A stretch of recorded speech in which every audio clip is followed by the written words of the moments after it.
Pudugai express நேயர்கள் அனைவருக்கும் வணக்கம். இன்றைய அரசியல் அறிவோம் நிகழ்ச்சியில் அரசியல் விமர்சகரும் சமூக செயற்பாட்டாளருமான திரு வடிவேல் சார் நம்மளோட இணைந்துள்ளார். வணக்கம் சார்.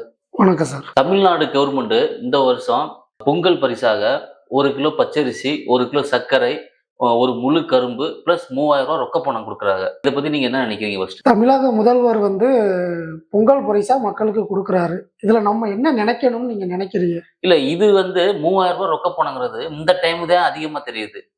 எலெக்ஷன் வர்றதுனால இதை ஒரு யுக்தியா பயன்படுத்தி மக்களை கவர்றாரோ அப்படிங்கிற ஒரு சந்தேகமும் ஏற்படுது.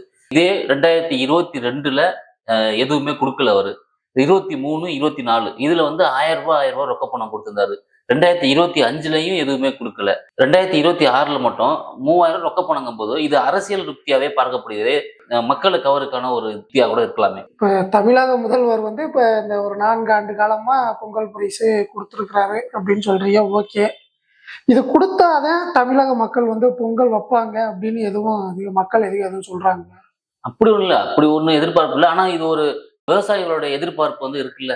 குறிப்பா தென் தமிழகத்துல கரும்பை நம்பிதான் பல விவசாயிகள் இருக்காங்க. இப்ப அப்படிங்கும்போது இது கரும்புக்கு அவங்க இந்த கரும்பு போட்ட விவசாயிகள் எல்லாருக்கும் ஒரு நலன் பெறக்கூடிய விஷயம் தான். இப்போ ரொக்க பணம் தான் இப்போ இடிக்குது. 3000. இப்ப கடந்த ஆட்சி முறையில மு.க. ஸ்டாலின் 5000 ரூபாய் கொடுங்க அப்படின்னு அறிக்கை விட்டாரு. அப்போதைக்கு 5000 ரூபாய் கொடுக்க முடியாது, 2500 ரூபாய் தான் நான் கொடுப்பேன் அப்படின்னு முதல்வர் எடப்பாடி பழனிசாமி கொடுத்தாரு. இப்போ இதே முறை எடப்பாடி பழனிசாமி 5000 ரூபாய் கொடுங்கன்னு சொல்லியிருக்காரு. முதல்வர் 3000 ரூபாய் வரையும் கொடுத்திருக்காரு. 2 பேரும் மாத்தி மாத்தி அவங்களுக்குள்ள பேசிக்கிறாங்க பங்காளியம். அது கொடுக்கறது வருடம் ஒரே மாதிரி கொடுத்தா பிரச்சனை இல்லைல்ல. இப்போ கடைசியா அந்த 5வது வருஷம் எலெக்ஷன் முடிய போட்ட டயத்துல கொஞ்சம் ஏற்றி கொடுக்கும் போதுதான் அது இடிக்குது மக்கள்கிட்ட. எடப்பாடி அவர்கள் லாஸ்டா 2500 ரூபாய் கொடுத்தாரு அப்படின்னீங்க. அதை ஸ்டாலின் 5000 ரூபாய் கொடுங்க அப்படின்னாரு. அப்போதைக்கு ஆட்சி கட்டுல இருந்தது யாரு? எடப்பாடி அவர்கள். கஜானா எப்படி இருக்குது, எவ்வளவு இருக்குது என்னங்கிறது எடப்பாடி அவர்களுக்கு தெரியுமா இல்ல ஸ்டாலின் அவர்களுக்கு தெரியுமா? கடந்த முறை எடப்பாடி அவர்களுக்கு தான் தெரியும்.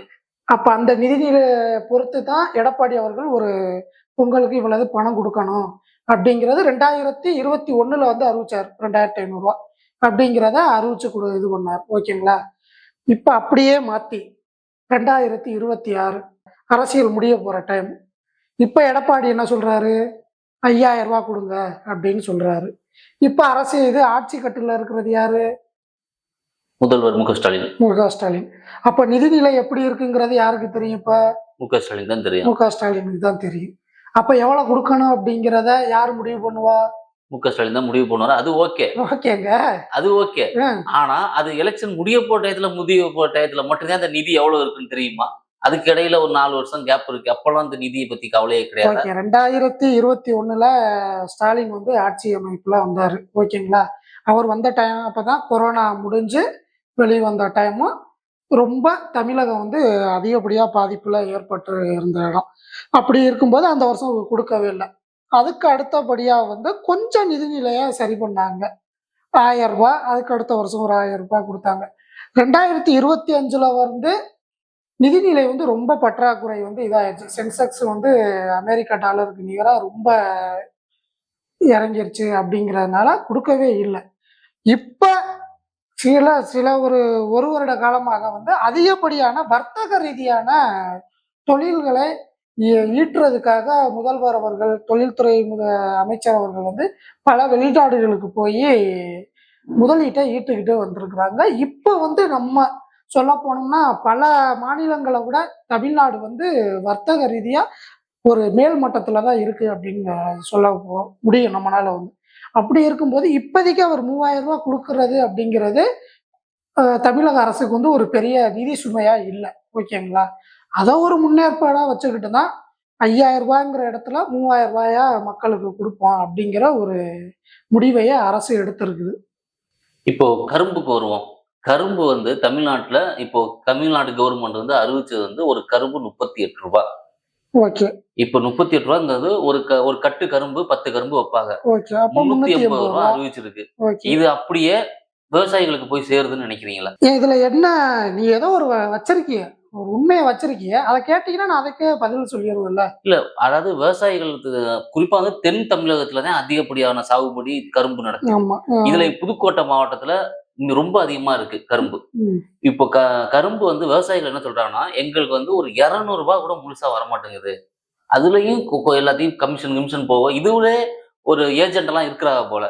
இருந்துகிட்டு விவசாயிகளுக்கு ஒரு ரூ. 190 ரூ. 200 இந்த ரேஞ்சுக்கு தான் போகுது. இப்ப மத்த பைசாலாம் எங்க போகுதுன்னு தெரியல அவங்களுக்கு. தமிழக அரசு வந்து இப்போ பொங்கல் அந்த பரிசா வந்து ஒரு ரேஷன் கார்டுக்கு ஒரு கரும்பு அப்படின்னு சொல்லியிருக்காங்க.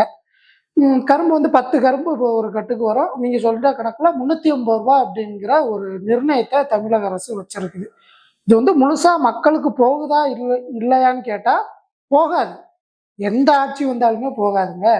இதுல வந்து இடையில வந்து இடைத்தரகர் இருப்பாங்க. அரசியல் பிரமுகர்கள் இருப்பாங்க. இந்த கூட்டுறவுத்துறையில உள்ள அதிகாரிகள் இருப்பாங்க. இவங்க எல்லாரும் கமிஷன் எடுத்ததுக்கு போகத்தான் விவசாயிக்கு வரும். சரிங்களா? நம்ம பல தடவை ஒரு வீடியோவிலேயே சொல்லியிருப்போம். விவசாயிக்கு என்னைக்குமே வந்து ஒரு அவர் விளைவிக்க பொருள அவரால நிர்ணயம் பண்ணவே முடியாது விலை.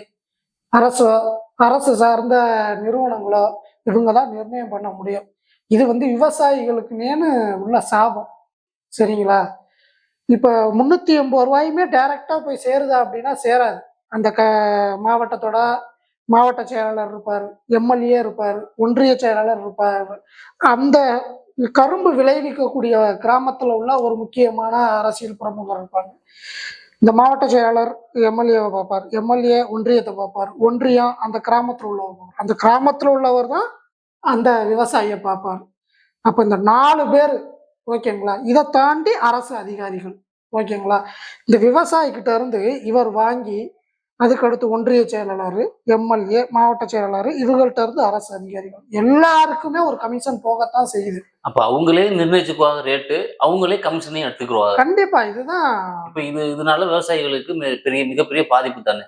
என்னைக்கு தாங்க விவசாயிகள் கஷ்டப்படாம இருக்கிறாங்க? இந்த பொங்கலுக்கு மட்டும்தான் கஷ்டப்படுறாங்களா? மத்த எல்லா மாசமுமே விளைவிக்கக்கூடிய எல்லா பொருளுக்குமே அவங்களுக்கு நிலையான விலை கிடைச்சிருதுன்னு நினைக்கிறீங்களா? இல்லங்க. என்னைக்குமே விவசாயிகள் பாதிக்கப்படுவாங்க தான். அவங்க விளைவிக்கக்கூடிய பொருளுக்கு அவங்கனால விலையே நிர்ணயிக்க முடியாது. அரசோ, அரசு அதிகாரிகளோ, அரசு சார்ந்த அரசு பிரமுகர்கள், ஏஜெண்டுகள் இவங்க என்ன சொல்றாங்களோ அதுதான். விவசாயிகள் வந்து நேரடியா போராட்டம் பண்ணி, நேரடியா கொள்முதல் பண்ணணும் அப்படிங்கிற ஒரு கோரிக்கையை வச்சாதான் இது வந்து விவசாயிகளுக்கு வந்து நேரடியான பணம் போய் கிடைக்குமே தவிர, அது வரைக்கும் இடையில இருக்க அரசியல்வாதிகள் கொள்ளையடிச்சுக்கிட்டு தான் இருப்பாங்க. அது மாற்ற முடியாத ஒரு விதியா தான் இருக்கும்.